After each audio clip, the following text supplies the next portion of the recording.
पुरुषोत्तम मास महत्तम अध्याय 23। हरे कृष्णा, राधे राधे। पुरुषोत्तम मास में स्नान, दान, तप, होम और उपवास करने से भयानक पापों का भी नाश हो जाता है और जीव को उत्तम गति मिलती है। पुरुषोत्तम मास समापन पर है, अभी भी कुछ कर लो, समय है। फिर जाने ये समय फिर आएगा या नहीं आएगा, है ना? विचार करो। अब श्री गणेश जी महाराज और अपने गुरुदेव को याद करते हुए पुरुषोत्तम मास महत्तम का अध्याय 23 सुनते हैं। शिव शंभु के लाल तुम, करुणा बड़े निधान, विपदा में संसार है, हरो कष्ट भगवान। बोलो गणेश जी महाराज की जय। शिष्य वही जो सीख ले गुरु का ज्ञान अगाध, भक्ति भाव मन में रखे, चलता रहे आबाद। बोलो गुरुदेव महाराज की जय। कल पुरुषोत्तम मास महत्तम के अध्याय 22 में महर्षि वाल्मीकि जी राजा दृंधनवा को पुरुषोत्तम मास का प्रभाव बतलाते हुए पुरुषोत्तम मास में व्रत करने की विधि बताते हैं। अब आगे। राजा दृंधनवा पुरुषोत्तम मास व्रत के नियम सुनकर बहुत प्रसन्न हुआ और महर्षि वाल्मीकि जी से विनय पूर्वक बोला, हे मुनियों में श्रेष्ठ, हे दीनों पर दया करने वाले, श्री पुरुषोत्तम मास में दीपदान करने का फल क्या है? कृपया करके मुझसे वो भी कहिए। इसके बाद भगवान श्री नारायण बोले, इस प्रकार राजा दृंधनवा के पूछने पर अत्यंत प्रसन्न मुनियों में श्रेष्ठ वाल्मीकि मुनि हंसते हुए राजा दृंधनवा से बोले, हे राजाओं में सिंह के समान पराक्रम वाले, दीपदान की एक पाप नाशनी कथा को सुनाता हूं। इस कथा को सुनने से 5 तरह के पाप दूर हो जाते हैं, इसलिए आप इसे बड़े ध्यान से सुने। सौभाग्य नगर में चित्रबाहु नाम से प्रसिद्ध बड़े बुद्धिमान, सत्य वक्ता और अत्यंत बलवान राजा थे। वो क्षमाशील, समस्त धर्मों को जानने वाले, शील रूप और दया से युक्त, ब्राह्मणों का भक्त, भगवान का भक्त, कथा के श्रवण में तत्पर, हमेशा अपनी स्त्री में प्रेम करने वाले, पशु और पुत्र से युक्त, चतुरंगणी सेना से युक्त, ऐश्वर्य में कुबेर के समान थे। उनकी चंद्रकला नाम की स्त्री 64 कला को जानने वाली, पतिव्रता, महान भाग्यवती, भगवान की भक्ति को करने वाली थी। उसके साथ युवा चित्रबाहु राजा पृथ्वी का भोग करने लगे।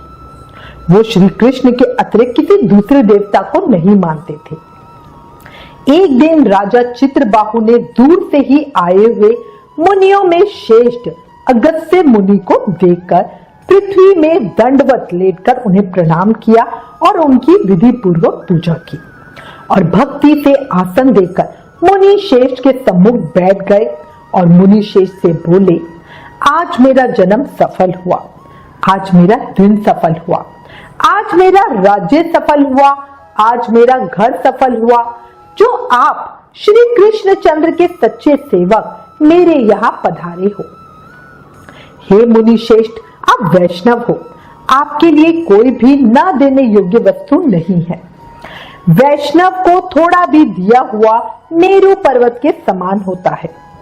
जो कौड़ी के बराबर शाक अथवा उत्तम अन्न जिस दिन वैष्णव ब्राह्मण को नहीं देता, उसका वो दिन विफल है, ऐसा वेद के जानने वालों ने कहा है।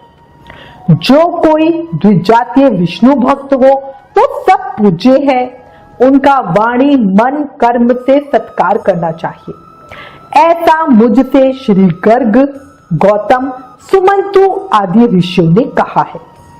तारों की चमक तभी तक है जब तक सूर्योदय ना हो। इस प्रकार अनन्य ब्राह्मण तभी तक पूजनीय है जब तक वैष्णव ब्राह्मण ना हो। श्री अगस्त्य मुनि बोले, हे चित्रबाहु, हे महाभाग, हे निप्र, तुम धन्य हो तथा तुम्हारी ये प्रजा भी धन्य है जो तुम जैसे सरीखे वैष्णव राजा से रक्षित है। जो राज्य वैष्णव का ना हो उसके राज्य में वास नहीं करना चाहिए। शून्य वन में वास करना अच्छा है, परंतु अवैष्णव के राज्य में रहना अच्छा नहीं है। जिस प्रकार नेत्रहीन शरीर, पतिहीन स्त्री, बिना पढ़ा हुआ ब्राह्मण निंदनीय है, वैसे ही वैष्णव रहित देश निंदनीय है। जैसे दांत के बिना हाथी, पंख के बिना पक्षी, दक्षिणी वृद्धा द्वादशी मतलब एकादशी कही गई है, वैसे ही वैष्णव रहित देश है। जैसे कुशा रहित संध्या, तिलहीन तर्पण वृत्ति के लिए देवता की सेवा है, वैसे ही वैष्णव रहित देश कहा गया है। जैसे केशों को धारण करने वाली विधवा स्त्री, स्नान रहित व्रत, ब्राह्मणी से गमन करने वाला शूद्र है, वैसे ही बिना वैष्णव का राष्ट्र निंदनीय है। भले आदमी उसे ही राजा कहते हैं जो श्री कृष्ण के चरणों का आश्रय हो, उसके ही राज्य में प्रजाजन सुखी रहती है। हे राजन, आज मेरे नेत्र सफल हुए जो तुमको देखा, तथा वाणी सफल हुई जो तुम्हारे साथ मेरी बातचीत हुई। हे राजन, मेरी आज्ञा से इस राज्य का पालन तुमको करना चाहिए। मैंने इस राज्य में तुमको प्रतिष्ठित किया है, तुम्हारा कल्याण हो, अब मैं जाऊंगा। इसके बाद श्री नारायण आगे बोले। इस प्रकार कहकर जब अगस्त्य ऋषि जाने को तत्पर होने लगे, तब चित्रबाहु राजा की ईश्वर भक्त और पतिव्रता रानी चंद्रकला ने आकर उन्हें परम भक्ति के साथ प्रणाम किया। श्री अगस्त्य मुनि बोले, हे शुभे, तू सदा अटल सौभाग्यवती रहे और कृष्ण भक्ति तथा पति सेवा में तुम्हारी प्रीति इसी प्रकार बनी रहे। जब महर्षि अगस्त्य जी रानी चित्रकला को यह आशीर्वाद दे रहे थे, तब महाराज चित्रबाहु सर झुकाकर और हाथ जोड़कर बोले, हे विपेंद्र, मुझे अटूट संपत्ति, अकंटक राज्य, पतिव्रता आज्ञाकारिणी पत्नी आदि सभी सुख किस पुण्य के प्रभाव से प्राप्त हुए हैं। हे विपेंद्र, ये सब मेरे से आप कहिए, मैं आपकी शरण में आया हूं। हे मुनीश्वर, आप हाथ में स्थित दर्पण के समान सब जानते हो। भगवान श्री नारायण बोले। इस प्रकार राजा चित्रबाहु के कहने पर मुनि श्रेष्ठ अगस्त्य ऋषि एकाग्र चित्र होकर राजश्रेष्ठ चित्रबाहु राजा से बोले, हे राजन, मैंने तुम्हारे पूर्व जन्म का चरित्र देख लिया है। इतिहास के सहित प्राचीन उस चरित्र को कहता हूं, ध्यान से सुनो।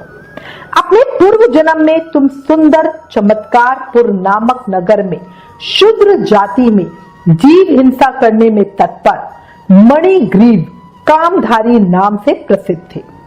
तुम नास्तिक, दुष्ट चरित्र वाले, दूसरे की स्त्री को हरण करने वाले, कृतघ्न, उद्दंड, शिष्टाचार से रहित स्वभाव वाले थे। तुम्हारी ये जो स्त्री है, यही पूर्व जन्म में भी तुम्हारी स्त्री थी। ये मन, क्रम और वचन से पति सेवा में परायण थी। पतिव्रता, महाभागा, धर्म में प्रेम करने वाली मन स्वामिनी, इसने कभी भी तुम्हारे विषय में दुष्ट भाव नहीं किया। पाप कर्म करने के कारण तुम्हारे भाई बांधवों ने जाति से तुम्हें अलग कर दिया। राजा ने भी तुम्हारे अपराधों के कारण तुम्हारा धन छीन लिया था, और जो बाकी धन बचा था वो भी जाति के भाइयों ने छीन लिया। इस प्रकार सभी धन नष्ट होने पर तुम्हारी पुनः बहुत सा धन पाने की इच्छा हुई। धन के नाश होने पर भी मन मलिन होकर इस पतिव्रता ने तुम्हारा त्याग नहीं किया। इस प्रकार सब लोगों से तिरस्कृत होने पर तुम निर्जन वन को गए। हे राजन, उस जन्म में तुम शिकारी मणिग्रीव के रूप में ऐसे तैसे गुजारा कर रहे थे। एक दिन तुम अर्थात शिकारी मणिग्रीव धनुष बाण लेकर वन में शिकार की खोज में गया। वहां पर बहुत से मृग आदि पशु थे। उस मनुष्यहीन जंगल में रास्ता भूले हुए एक महान योगी उपदेव जी अत्यंत व्यथित होकर घूम रहे थे। दोपहर का समय था और मुनि को रास्ता नहीं मिल रहा था। प्यास के कारण उपदेव जी व्याकुल होकर वहीं गिर पड़े तथा बेहोश हो गए। उनकी अवस्था मरणसन हो चुकी थी। हे राजन, उसी समय तुम वहां पहुंचे। उस समय रास्ते को भूले हुए उस दुखित ब्राह्मण को देखकर तुमको बहुत दया आई। उन ब्राह्मण को उठाकर तुम उन्हें अपने साथ अपने घर पर ले गए। उन दुखित ब्राह्मण की तुम दोनों स्त्री पुरुषों ने सेवा की। एक मुहूर्त के बाद महायोगी उग्रदेव चैतन्यता को प्राप्त हुए और आश्चर्य करने लगे कि मैं यहाँ कैसे आ गया। मैं तो उस भयानक वन के बीच में था। भगवान श्री नारायण आगे बोले, हे नारद, जब शिकारी मणिग्रीव ने ऋषि उपदेव जी से कहा, महाराज आप घबरावे नहीं, यहाँ एक सुंदर तालाब है, इसमें कमलानी के पुष्प से सुगंधित शीतल जल है। हे ब्राह्मण, उस शीतल जल में स्नान करके मध्याह्न की क्रिया करके फलाहार करे और सुंदर शीतल जल का पान करे और उसके बाद अब सुख से विश्राम करे। उपदेव ब्राह्मण होश में आने के बाद मणिग्रीव की बात सुनते हुए प्यास लगने के कारण उठे। तब मणिग्रीव ने उनको सहारा देने के लिए उनकी भुजा पकड़ ली। उसी के सहारे वो ब्राह्मण तालाब पे पहुंचे। हे राजा चित्रबाहु, मणिग्रीव की भुजा पकड़कर वट वृक्ष से शोभित तालाब के तट पर जाकर बैठ गए। वट की छाया में बैठकर क्षण मात्र विश्राम कर स्नान और नित्य कर्म कर वासुदेव भगवान का पूजन किया। देवता पितरों को तर्पण कर सुंदर शीतल जल को पान कर उग्रदेव ब्राह्मण शीघ्र वट के मूल भाग में आके बैठ गए। आगे की कथा सुनाते हुए ऋषि अगस्त्य जी राजा चित्रबाहु से बोले, हे राजन, तब स्त्री के साथ शिकारी मणिग्रीव ने आकर मुनि उपदेव जी को प्रणाम किया और अतिथि सत्कार करने की इच्छा से विनय युक्त वाणी से कहा। ऋषि मणिग्रीव बोला, हे ब्राह्मण, आज मुझको ताड़ने के लिए आप मेरे घर को आए हैं। आपके दर्शन से मेरे पाप नष्ट हो गए। इस प्रकार उस ब्राह्मण से कहकर प्रसन्न मणिग्रीव अपनी स्त्री से बोला, अरे सुंदरी, जो जो स्वादिष्ट पके हुए फल है उन फलों को तुम जल्दी लाओ, विलंब मत करो। हे शुभांगी, और जो कुछ भी कंद आदि हो उनको भी लाओ। इस प्रकार अपने स्वामी के वचन सुनकर वो पतिव्रता शीघ्र ही उठकर अपनी झोपड़ी से कंद फल आदि ले आई और ब्राह्मण के सम्मुख रख दिए। मणिग्रीव फिर मुनिशेष से बोला, हे ब्राह्मण, इन फलों को ग्रहण कर मुझ स्त्री पुरुष को कृतार्थ करे। उग्रदेव ब्राह्मण बोले, हे भले आदमी, मैं तुमको नहीं जानता, तुम कौन हो, सो मेरे से कहो। विद्वान ब्राह्मण को चाहिए कि अपरिचित का भोजन नहीं करे। ये सुनकर मणिग्रीव बोला, हे दुच्छालदूल, मैं मणिग्रीव नामक शूद्र जाति का स्वजनों से, जाति वालों से और अपने बांधवों से त्यागा हुआ हूँ। इस प्रकार शूद्र के वचन को सुनकर प्रसन्न आत्मा उग्रदेव जी ने फलों को खाया, बाद में जल को पिया।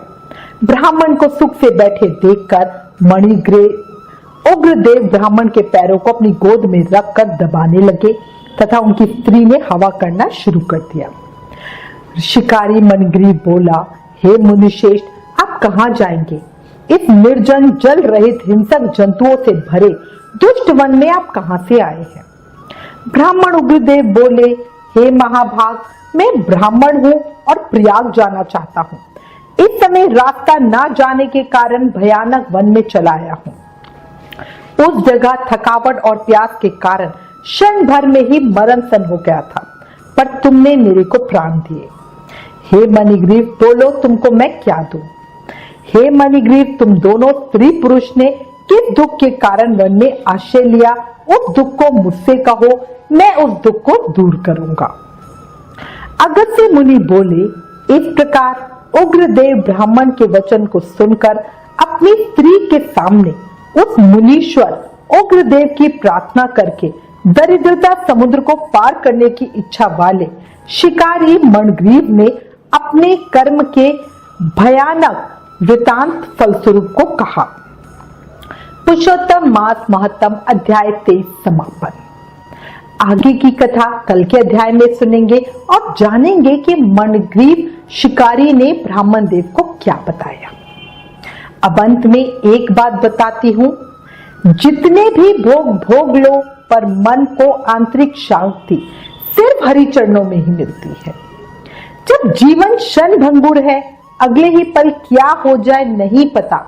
शरीर का कष्ट या रोग हमें मोह माया और इस कलयुग की सारी सच्चाई सामने दिखा देता है। और जब श्री कृष्ण कृपा से हम में इतनी समझ आ रही है, तो क्यों ना ज्यादा से ज्यादा नाम जाप करके हम अभी कलयुग और इस जन्म मरण के मृत्यु के चक्र से, माया के प्रभाव से मुक्ति पा सकते हैं, है ना। याद रखो, कलयुग केवल नाम आधारा। कलयुग में सिर्फ नाम जाप करके ही आप शक्ति, भक्ति, प्रेम, मुक्ति सब पा सकते हो। इसलिए प्रेम से, मन से, भाव से हर समय, हर पल, हर सांस के साथ नाम जाप करते रहो और प्रेम से कहो, हरे कृष्ण कृष्ण कृष्ण हरे हरे, हरे Ram Ram Ram Hare Hare. Please in videos को ज्यादा से ज्यादा शेयर करके पुरुषोत्तम मास के प्रभाव को सबको बताओ। अपने शास्त्रों का ज्यादा से ज्यादा प्रचार करो, ये भी एक सेवा है। Please like, share and subscribe. Thank you. Hare Krishna.